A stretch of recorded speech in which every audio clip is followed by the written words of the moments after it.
I am California of the past. I am California of the past. I I am California of the past.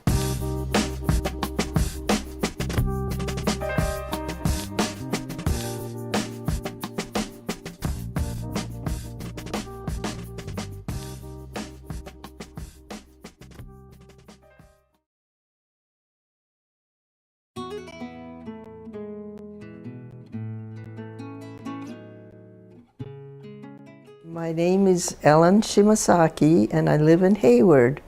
I was only 13 at the time of the Pearl Harbor attack and in the 9th grade. My mother came home from church so upset at the news of the war she could hardly talk of anything else. She hardly went out after that for fear of being harassed. In May, we were sent to the temporary camp in Willerga. When we first walked through the gates of our camp, our family became number 27203. And temporary is the word for Willerga. We had no flush toilets, just a board with a series of holes where we sat back to back, shoulder to shoulder, with others using the same bathroom facility. In our family room, the floorboards had a big gap where the weeds came through. The partition did not go all the way to the top, so we could see the neighbors' lights and could hear whatever they said, even when they whispered.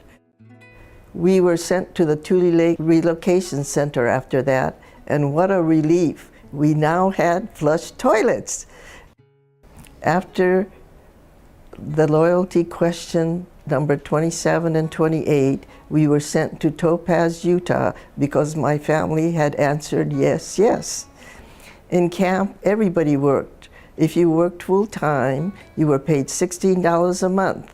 If you were an MD or a professional with a college education, you were paid $19 a month. In the mess hall, we had 3 meals a day, but never had any dessert. Imagine spending 3 years without cake or ice cream. In high school, we had no lab equipment or gym equipment. The only thing we had was a textbook. There was a shortage of skilled workers, one of which was nurses. They issued a call for people to work at the hospital, so I volunteered to work as a nurse's aide after school. There was very little training, but there was an RN who taught us how to make beds hospital style, give bed baths, and give shots. We practiced how to give shots by shooting a hypodermic needle into a lemon. We gave patients shots almost right away. We had to prepare our morphine solutions by putting a morphine tablet and sterile water in a teaspoon and holding it over a Bunsen burner to dissolve the tablet, and then soak the solution into a syringe. The teaspoon was kept in an alcohol solution. One night, I was working all alone on the night shift when a terminal tuberculosis patient asked for a morphine shot. I guess I didn't drain the teaspoon in the alcohol solution well enough, and when I put the spoon over the Bunsen burner, it caught on fire. Wow, I thought the whole hospital was going to burn down. I just threw a towel over it and doused out the flame. I also spoiled one morphine tablet. It really gave me a scare, but the patient was happy with the subsequent shot I prepared. I was only 15 at the time. The rest of the shift was uneventful. As the war was coming to an end, the government decided we should be released. We were to get a one-way train ticket to anywhere in the country and $25 in cash to start a new life. I had spent my entire high school years in camp and had just graduated from high school. I wanted to go on to college. I decided to come to the Bay Area because there were several colleges there. I wasn't sure whether a high school diploma from a relocation center was good enough to get into college.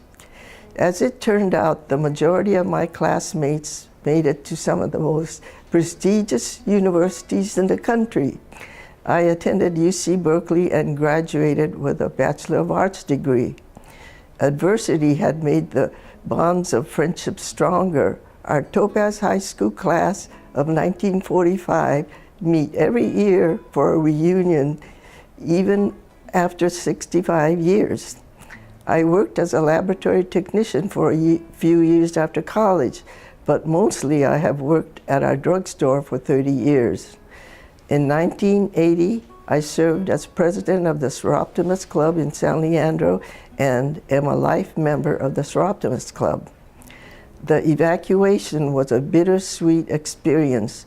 We were held behind a barbed wire fence with armed guards in a desolate desert under harsh and crude conditions.